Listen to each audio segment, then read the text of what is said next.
Assalamualaikum warahmatullahi wabarakatuh. Bertemu kembali dalam PJJ Daring IPA pada hari ini ya.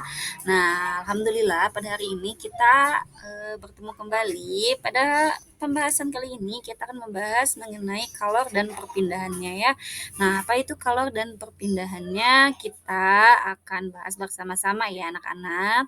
Nah, sebelumnya kita akan melihat terlebih dahulu gambar yang terdapat pada layar kalian. Gambar apakah itu? Betul sekali, itu adalah gambar air. Yang satu air panas, yang satu air dingin ya. Nah, apa yang berbeda dari gambar ini? Tentu saja bukan gelasnya ya yang berbeda, tetapi adanya suhu. Betul sekali, suhu yang berbeda. Yang satu memiliki suhu yang tinggi yaitu air panas, dan satu memiliki suhu yang rendah yaitu air dingin ya. Air dingin itu ya, pada gambar tersebut itu bisa saja bersuhu minus derajat Celcius ya, di bawah 0 derajat Celcius. Nah, lalu kira-kira kalian pernah berpikir tidak bagaimana sih caranya kalau merubah air yang dingin tersebut supaya bisa menjadi panas atau bahkan mendidih? Betul sekali, dengan cara memanaskannya.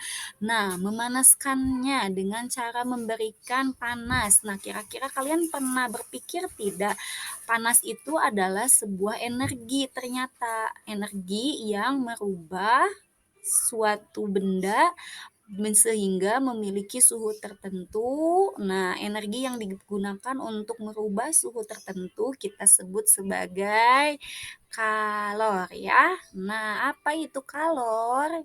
Nah, sebelumnya kita lihat dulu gambar yang kedua ini ya. Pernah kan kalian menjemur baju? Nah, apakah ada yang berbeda kalau kita menjemur baju yang hitam dengan warna yang lain? Nah, tentu saja berbeda. Kenapa bisa berbeda ya? Kenapa baju yang hitam lebih cepat kering daripada warna yang lain? Berarti kalau kita menggunakan kalor untuk merubah suhu benda, berarti kalor itu dapat berpindah, ya kan? Nah, bagaimana ya cara kalor itu bisa berpindah? Dari mana ke mana dan bagaimana bisa terjadi seperti itu? Ya, kita terlebih dahulu akan membahas mengenai pengertian kalor terlebih dahulu ya. Nah, anak-anak, kalor itu adalah bentuk energi yang berpindah dari benda yang suhunya tinggi ke benda yang suhunya rendah ketika bersentuhan. Nah, energi kalor juga itu bisa kita gunakan untuk memanaskan air yang tadi, air es yang tadi, betul sekali. Nah, energi panas atau kalor ini bisa kita gunakan untuk menambah suhu benda atau suhu air yang tadi, yang dingin tadi, sehingga bisa menjadi air yang panas, yang suhunya lebih tinggi dengan cara dipanaskan atau diberi kalor tentunya ya. Nah, satuan kalor atau energi ini adalah joule ya. Nah, atau kita juga biasanya menggunakan satuan kalori gitu ya. Nah, yang selanjutnya adalah, nah, misalnya kalau untuk penggunaan kalori itu adalah terjadi pada makanan yang kita makan, itu sebetulnya mengandung energi ya, banyak energi yang terkandung dalam makanan. Jadi makanan-makanan yang kita makan, karbohidrat, protein, lemak, dan sebagainya itu akan dibakar oleh oksigen menjadi energi. Nah, energi yang dihasilkan ini itu biasanya diukur dalam bentuk kalori ya, tidak dalam bentuk joule.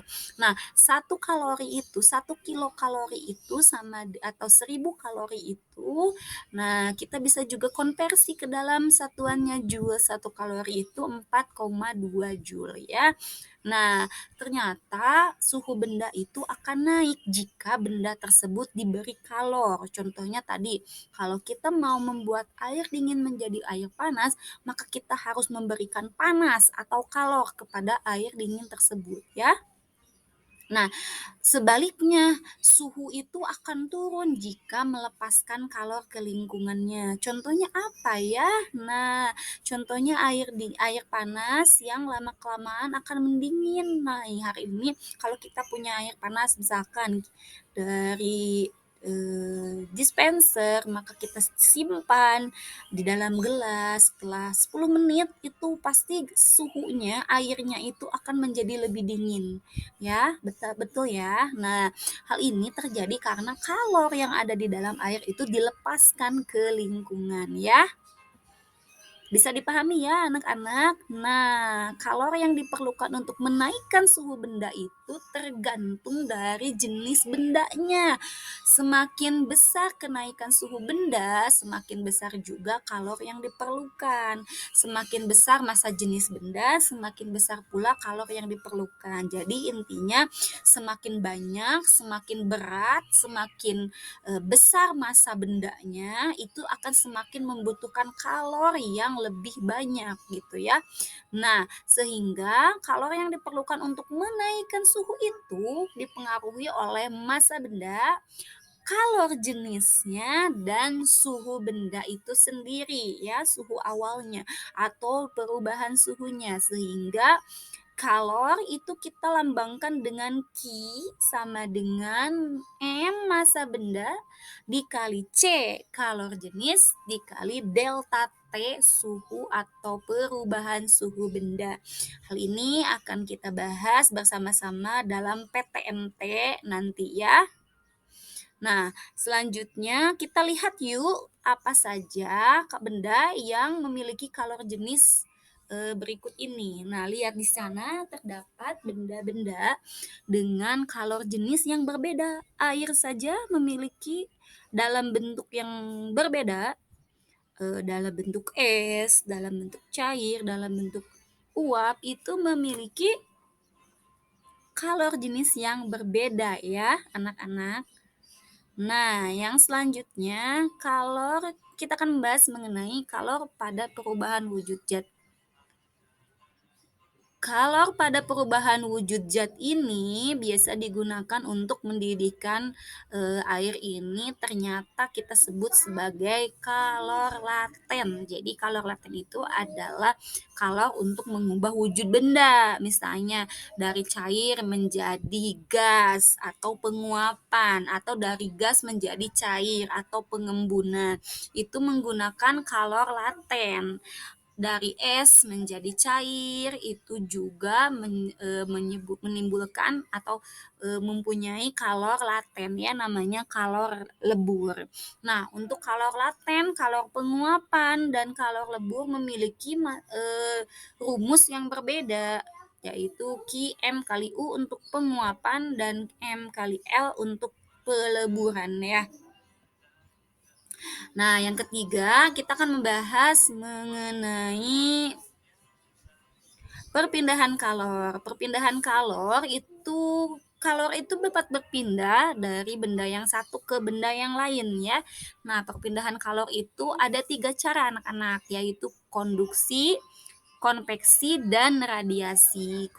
Konduksi adalah perpindahan kalor melalui bahan tanpa disertai partikel-partikel bahan tersebut berpindah. Contohnya kalau kita menyetrika baju, maka baju itu akan panas tetapi licin dan rapi. Nah, hal ini dikarenakan karena kalau berpindah dari setrika ke baju, tapi elemen atau partikel dalam setrika tidak ikut berpindah ke baju, hanya panasnya saja. Nah, ini kita sebut sebagai konduktor ya, konduksi, perpindahan secara konduksi. Nah, adapun konduktor itu adalah benda yang dapat menghantarkan panas atau listrik, sedangkan isolator adalah benda yang tidak dapat menghantarkan panas atau listrik. Yang kedua, perpindahan secara konveksi, yaitu perpindahan kalor melalui suatu bahan disertai partikel-partikel bahan tersebut. Nah, ini contohnya adalah terjadinya angin darat dan angin laut di pantai. Pada angin laut itu terjadi pada siang hari, di mana angin berhembus dari laut ke daratan karena ikut udara yang daratan. Ketika daratan lebih cepat panas dari lautan, maka kalor jenisnya kecil, udara di atas daratan ikut panas dan bergerak naik, sehingga angin itu berhembus dari laut ke darat gitu ya. Nah, sedangkan angin darat itu terjadi karena di daratan itu lebih pada saat malam hari panas matahari yang diserap oleh daratan, oleh tanah itu pada malam hari akan dikeluarkan sehingga di darat itu menjadi lebih panas. Nah, udara panas kemudian akan daratan lebih cepat mendingin ya, udara di atas laut yang lebih cepat bergerak naik sehingga digantikan oleh udara dari daratan sehingga angin itu bergerak dari darat ke laut. Nah, ini angin darat ini biasanya dimanfaatkan oleh nelayan untuk mencari ikan ya. Itulah kenapa nelayan mencari ikan pada saat malam hari ketika angin darat terjadi ya. Nah, yang ketiga adalah peristiwa radiasi, yaitu perpindahan kalor tanpa memerlukan medium. Ini contohnya ketika kita berada di dekat api unggun, maka akan terasa ikut panas. Nah, hal ini dikarenakan karena setiap benda dapat memancarkan dan menyerap radiasi kalor yang besarnya tergantung pada suhu dan warna bendanya ya. Nah, ini juga sama seperti radiasi matahari. Jadi tidak memerlukan udara meskipun di luar angkasa itu hampa udara, tetapi tetap sinarnya bisa kita rasakan sampai ke bumi ya. Nah, bagaimana anak-anak? Itu dia materi untuk pertemuan kita hari ini. Terima kasih untuk pertemuan hari ini. Salam sehat selalu. Wassalamualaikum warahmatullahi wabarakatuh. Dadah.